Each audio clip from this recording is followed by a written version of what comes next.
சில நாட்களுக்கு முன்னாடி சுமாராக 4780 கிலோமீட்டருக்கு பே ஆஃப் பெங்காலில் இந்தியா நோட்டம் அறிவிச்சிருக்கிறது எல்லாருக்கும் தெரியும். 4700 கிலோமீட்டர் கிட்டத்தட்ட அவ்வளோ தூரம் நம்ம நோட்டம் அறிவித்தோம் அப்படின்ற அந்த தருணத்திலேயே எல்லாரும் முடிவு பண்ணிட்டாங்க இது கண்டிப்பாக அக்னி 5 ஏவுகணையாக தான் இருக்க போகுது அப்படின்னு. பட் இதை லேண்ட்லேருந்து லான்ச் பண்ண போகிறாங்களா இல்லை கடல்லேருந்து லான்ச் பண்ண போகிறாங்களா அப்படின்ற அந்த ஒரு தகவல் மட்டும் நமக்கு கிடைக்கல. இப்போது நம்ம அஃபிஷியலாக இந்த சோதனையை முடிச்சிருக்கோம். இந்த சோதனையை நம்ம பண்ணுறப்ப கீழே இருக்கிற மக்கள் எடுத்த வீடியோஸ் மற்றும் ஃபோட்டோஸ் வந்து இப்போது ட்விட்டர் முழுக்க நிரம்பி வழியுது அப்படின்னு தான் சொல்லணும்.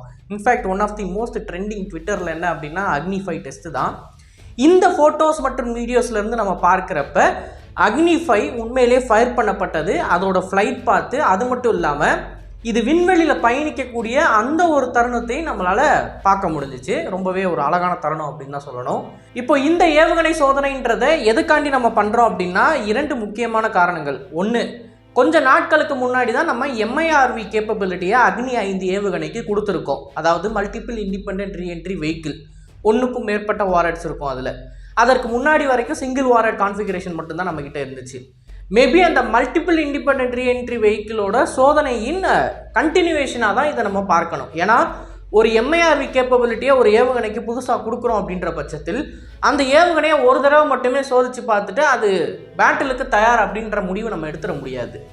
எல்லா காலநிலைகளுக்கும் எல்லா சீதோசன நிலைகள்லையும் அந்த ஏவுகணை சரியாக வேலை செய்யுதா அப்படின்றத நம்ம உறுதிப்படுத்தி ஆகணும். ஸோ இந்த மாதிரி ஃபயரிங் அப்படின்றது அந்த ஏவுகணையோட கேப்பபிலிட்டி எந்த அளவுக்கு இருக்குது, அது ஒழுங்காக ஒர்க் ஆகுதா இல்லையா அப்படின்றத பார்க்கறதுக்காண்டி ஸ்ட்ராட்டஜிக் ஃபோர்ஸஸ் அண்ட் கமாண்ட் பல மாதங்களுக்கு நடுவில் இந்த கேப் எடுத்து அவங்க பண்ணிக்கிட்டே தான் இருப்பாங்க. இது கூடவே சேர்த்து பழைய ஸ்டாக் இருக்கிற ஏவுகணையை எடுத்து அந்த ஏவுகணை வந்து ப்ராப்பராக வேலை செய்யுதா இல்லையான்னு சொல்லியும் சோதிச்சு பார்ப்பாங்க. இது வழக்கமாக நடக்கிற ஒன்று தான். இது வந்து புதுசாக எந்த கண்ட்ரியை நம்ம த்ரெட்டன் பண்ணுறதுக்கோ இல்லை நம்மளோட ஏவுகணை திறனை வந்து உலகத்துக்கு காட்டுறதுக்கோ அந்த மாதிரியெல்லாம் எதுவுமே கிடையாது. இதற்கு பின்னாடி எந்த ஒரு பொலிட்டிக்கல் ரீசனுமே இல்லை அப்படின்றத நம்ம தெரிஞ்சுக்கணும். ஜஸ்ட் இந்த ஏவுகணை ஒழுங்காக வேலை செய்யுதா இல்லையா அப்படின்றத உறுதி செய்கிறதுக்காண்டி சிம்பிளாக சொல்லணும் அப்படின்னா சிவகாசியில் வெடி வெடிச்சுக்கிட்டே இருப்பாங்க எந்நேரமும். அதுக்கு நாங்கள் எல்லா நாளும் திருவிழாவா இல்லை, அந்த வெடி தயாரிக்கிறது ஒழுங்காக வேலை செய்யுதா இல்லையா அப்படின்னு வெடிச்சு பார்க்குறாங்க. அதே மாதிரி தான் இந்த ஏவுகணையை நம்ம அடிக்கடி சோதிச்சு பார்ப்போம். Simple as it is. இப்போது அடுத்த முக்கியமான மேட்டருக்கு நம்ம வருவோம். அக்னி 5 ஏவுகணையை இது வரைக்கும் நம்ம இன்டர்கான்டினென்டல் பாலிஸ்டிக் மிசைல் அப்படின்னு தான் சொல்லி கேள்விப்பட்டுக்கிட்டு இருந்தோம். பட் சமீபத்தில் இந்த ஏவுகணை என்ன சொல்கிறோம் அப்படின்னா இன்டர்மீடியட் ரேஞ்ச் IRBM அப்படின்னு அழைக்கிறோம். அது என்ன IRBM அப்படின்னு கேட்டிங்கன்னா ICBMமுக்கும் IRBMமுக்கும் ஒரு சின்ன வித்தியாசம் தான் இருக்குது. IRBM அப்படின்றது கண்டம் விட்டு கண்டம் போக முடியாது. கண்டம் விட்டு கண்டம் போகணும் அப்படின்னா குறைந்தபட்சம் வந்து உங்களுக்கு 8000 கிலோமீட்டர் ரேஞ்ச் இருக்கணும். அப்படி இருந்தால் தான் போக முடியும். IRBMனா 8000 கிலோமீட்டர் கடக்க முடியாமல் கிட்டத்தட்ட 2000 ஒரு 5000-6000 கிலோமீட்டர் ரேஞ்சுக்குள்ளே இருக்கிற ஏவுகணையை நம்ம IRBM கேட்டகரிக்குள்ளே கொண்டு வருவோம். இப்போது அக்னி 5 ஏவுகணை ஒரு ICBMமா இல்லை ஒரு IRBMமா அப்படின்ற கேள்வியை என்கிட்ட கேட்குறீங்கன்னா நான் சிம்பிளாக ஒரே ஒரு விஷயந்தான் சொல்லுவேன். இந்த அக்னி 5 எந்த அளவுக்கு பேலோடு எடுத்துகிட்டு போகுதோ அதோட ரேஞ்ச் அப்படின்றது பல மடங்கு வித்தியாசப்படும். ஃபார் எக்ஸாம்பிள் அக்னி 5ஆல் 2 டன் அளவுக்கு பேலோட் கெப்பாசிட்டி எடுத்துகிட்டு போக முடிஞ்சிச்சு அப்படின்னா நீங்கள் 1 டன்னை போட்டீங்க அப்படின்னா அதோட ரேஞ்ச் வந்து இன்னும் இன்க்ரீஸ் ஆகும். 5000 கிலோமீட்டர் ட்ராவல் பண்ண வேண்டிய இடத்துல அது 8000 கிலோமீட்டர் ட்ராவல் பண்ணும். இந்த ஒரு சின்ன வெயிட் கான்ஃபிகரேஷனை வச்சு தான் சீனர்கள் பல வருடங்களுக்கு முன்னாடியே நம்மளோட அக்னி 5 ஏவுகணையை ஒரு ICBM அப்படின்னு முத்திரை குத்துறாங்க. ஏன்னா சீனர்களுக்கு வந்து தெளிவாக தெரியும். ஏன்னா அந்த டைமில் சீனர்கள் 10,000 கிலோமீட்டர் ரேஞ்சுக்கெலாம் ICBMஸை டெஸ்ட் பண்ணியிருக்காங்க. ஸோ அவங்களோட ஒரு கூற்று என்ன அப்படின்னா இதோட மேக்ஸிமம் பேலோட் கெப்பாசிட்டியில் தான் இந்த ஏவுகணை 5000 கிலோமீட்டர் ட்ராவல் பண்ணோம். இதோட பேலோட் கெப்பாசிட்டியை கொஞ்சம் குறைச்சி இந்த ஏவுகணையை லான்ச் பண்ணாங்க அப்படின்னா கண்டிப்பாக இதால் 8000 கிலோமீட்டர் போக முடியும். இது ஒரு ICBM அப்படின்னு சீனர்கள் தான் முன்னாடி கொண்டு வந்தாங்க இந்த ஒரு இதை.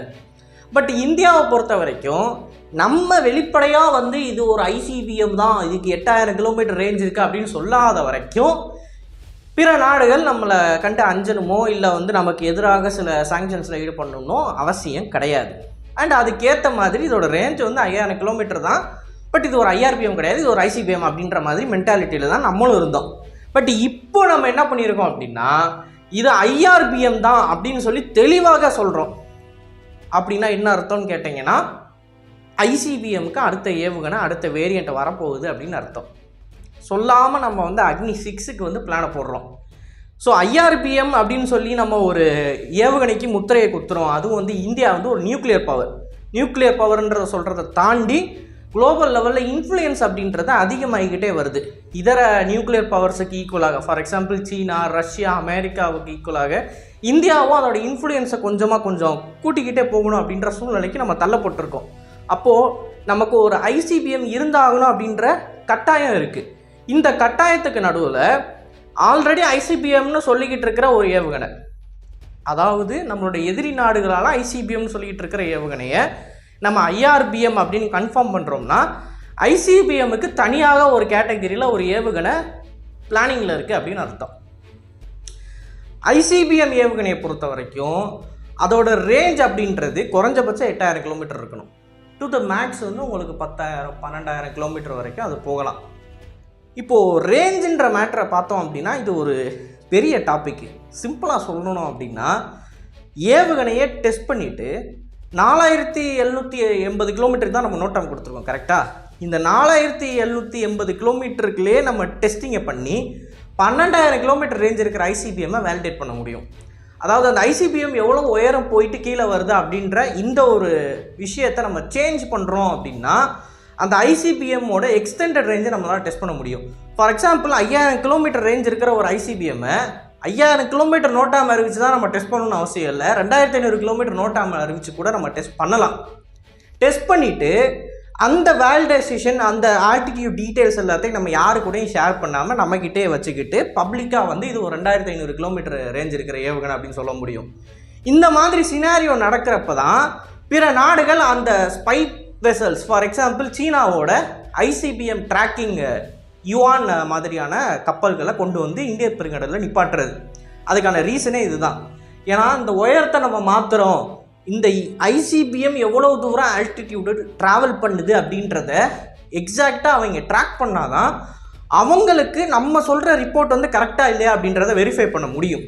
ஸோ இந்த கேஸில் தான் இதற்கு முன்னாடி சீனர்கள் என்ன சொன்னாங்க, நீங்கள் வந்து ICBM டெஸ்ட் பண்ணுற முறை வந்து வேறு, நீங்கள் ஹையர் ஆல்டிடியூடு கொண்டு போயிட்டு வரீங்க, அப்படி கொண்டு போயிட்டு வந்துச்சு அப்படின்னா கம்மியான நோட்டாமுக்குள்ளேயே நீங்கள் ஒரு லாங் ரேஞ்ச் ICBMஐ டெஸ்ட் பண்ண முடியும், அதனால் நீங்கள் சொல்கிற கூட்டம் நாங்கள் ஒத்துக்க முடியாது அப்படின்னு சொல்லி சீனர்கள் இதுக்கு முன்னாடி நம்ம கூட பஞ்சாயத்து பண்ணது காரணமும் இதுதான். ப்ளஸ் நார்த் கொரியன்ஸும் இதே முறையை தான் பயன்படுத்துவாங்க. 8000-9000 கிலோமீட்டர் ரேஞ்ச் இருக்கிற ICBMஐ கம்மியான நோட்டாமுக்குள்ளேயே வச்சு டெஸ்ட் பண்ணி முடிப்பாங்க. ஏன்னா அவங்களுக்கு அந்தளவுக்கு பெரிய கடல் பகுதி கிடையாது. அவங்க அவ்வளோ தூரம் ரேஞ்சை எக்ஸ்டெண்ட் பண்ணி டெஸ்ட் பண்ணணும் அப்படின்னா பக்கத்தில் இருக்கிற வேறு நாட்டுக்குள்ளே இந்த ICBM அதோட எக்ஸ்க்ளூசிவ் ஈகனாமிக் ஜோனுக்குள்ளே ட்ராவல் பண்ணுற மாதிரி இருக்கும். அது வந்து நல்லது கிடையாது. ஸோ கம்மியான டிஸ்டன்ஸ்குள்ளே வச்சு நார்த் கொரியன்ஸ் டெஸ்ட் பண்ணுவாங்க. இப்போ மேட்ரு என்ன அப்படின்னு பார்த்தீங்கன்னா, இந்த ICBM நம்ம டெஸ்ட் பண்ணியிருக்கோம் இல்லையா, இதை நம்மளோட அரசாங்கம் வெளியே வந்து 4780 கிலோமீட்டருக்குள்ளே நாங்கள் டெஸ்ட் பண்ணியிருக்கோம் நோட்டாமல் அறிவிச்சு, ஸோ 5000 கிலோமீட்டர் ரேஞ்ச் இருக்கிற அக்னி 5 தான் நாங்கள் டெஸ்ட் பண்ணியிருக்கோம் அப்படின்னு சொன்னாலும் அதை நம்ம நம்ப முடியாது. ஏன்னா at the end of the day test பண்ண சயின்டிஸ்ட்டுக்கும் இந்திய அதிகாரிகளுக்கும் தான் தெரியும் இது எந்த ஏவுகணை அப்படின்னு. நம்ம வெறும் வியூகங்களை மட்டும்தான் பண்ண முடியும்.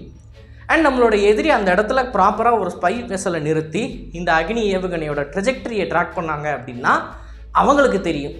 வேறு யாருக்கும் இந்த ஏவுகணை எப்படிப்பட்ட ஏவுகணை, இதோட கேப்பபிலிட்டி என்ன அப்படின்றது சுத்தமாக தெரியாது. ஸோ கடைசியில் நான் சொல்ல வர்றது என்ன இன் கன்க்ளூஷனில் அப்படின்னா, அக்னி 6, அக்னி 7, அக்னி 8 அப்படின்னு சொல்லி நம்ம நம்பர் போட்டுக்கிட்டே போகலாம். உண்மை என்ன அப்படின்றது அரசாங்கத்துக்கு தான் தெரியும். சிம்பிளாக சொல்லணும் அப்படின்னா, இங்கேருந்து செவ்வாய் கிரகத்தில் கொண்டு போய் ஒரு சேட்டலைட்டை நிறுத்த தெரிஞ்ச நமக்கு, இங்கேருந்து நிலாவில் கொண்டு போய் ஒரு ரோவரை தரையிறக்க தெரிஞ்ச நமக்கு, எக்ஸாக்டாக இந்த இடத்துல தான் அந்த ரோவர் தரையிறங்கணும் அப்படின்னு சொல்ல தெரிஞ்ச, அதை செய்ய தெரிஞ்ச நமக்கு உலகத்தில் எந்த மூலை முடுக்குக்கு வேணாலும் ஒரு நியூக்ளியர் வெப்பன், அது தெர்மோ நியூக்ளியர் வெப்பனாக இருக்கலாம், டாக்டிக்கல் நியூக்ளியர் வெப்பனாக இருக்கலாம், அதை போட முடியும். அந்த கேப்பபிலிட்டி நமக்கு இருக்குது. டெக்னாலஜிக்கலி ரெண்டுத்துக்கும் பெரிய வித்தியாசம்லாம் கிடையாது. என்னைக்கு நிலாவில் கொண்டு போய் ரோவரை இறக்கணுமோ அன்னைக்கே முடிவாயிருச்சுது. இந்தியன்ஸ் கிட்ட உலகத்தில் எந்த மூலை முடுக்குக்கு வேணாலும் ICBMஐ கொண்டு போய் இறக்குற கேப்பபிலிட்டி இருக்குது அப்படின்னு. மேட்ரு என்ன அப்படின்னா, அதை நம்ம ஒத்துக்கிறோமா இல்லையான்றது தான். ஸோ கமெண்ட் செஷனில் வந்து அக்னி 6 பற்றி பேசுங்க, அக்னி 7 பற்றி பேசுங்கன்னு சொல்லாதீங்க. ஏன்னா இந்த மிசைல் டெக்னாலஜியை பொறுத்த வரைக்கும் அது ஆல்ரெடி எக்ஸிஸ்டிங்காக நம்மக்கிட்ட இருக்குது. எப்போ அந்த எக்ஸிஸ்டிங் டெக்னாலஜியை உலகத்துக்கிட்ட வந்து எங்ககிட்ட இது இருக்குடா அப்படின்னு நம்ம சொல்லக்கூடிய டைம் வரும் அப்படின்றது தான் நம்ம பார்க்கணும் இந்த இடத்துல. அந்த டைம் வர்றதுன்றது சாதாரண விஷயம் கிடையாது. குளோபல் லெவலில் இந்தியாவுக்கு ஒரு ப்ராப்பரான அந்தஸ்து இருந்தால் மட்டும்தான் நாங்கள் 15,000 கிலோமீட்டர் ரேஞ்சில் ஒரு ஐசிபிஎம்மை சோதிச்சு பார்த்துருக்கோம் அப்படின்னு சொல்கிறப்ப உலக நாடுகள் அமைதியாக இருப்பாங்க. இல்லை அப்படின்னா தேவையில்லாத பிரச்சனைகள் குழப்பங்கள் வரும். ஸோ இந்த காணொலி உங்களுக்கு நல்லா பிடிச்சிருக்கும் அப்படின்னு நினைக்கிறேன். இதை பற்றி உங்களோட கருத்துக்களை மறக்காமல் கமெண்ட்ஸில் பதிவிடுங்க. அண்ட் இது போல் நிறைய தகவலை தெரிந்து கொள்ள டிப் நியூஸ் பேஜை ஃபாலோ பண்ணிக்கோங்க. நல்லதை இப்போ நல்ல சமுதாயத்தை இருக்கும். நன்றி, வணக்கம்.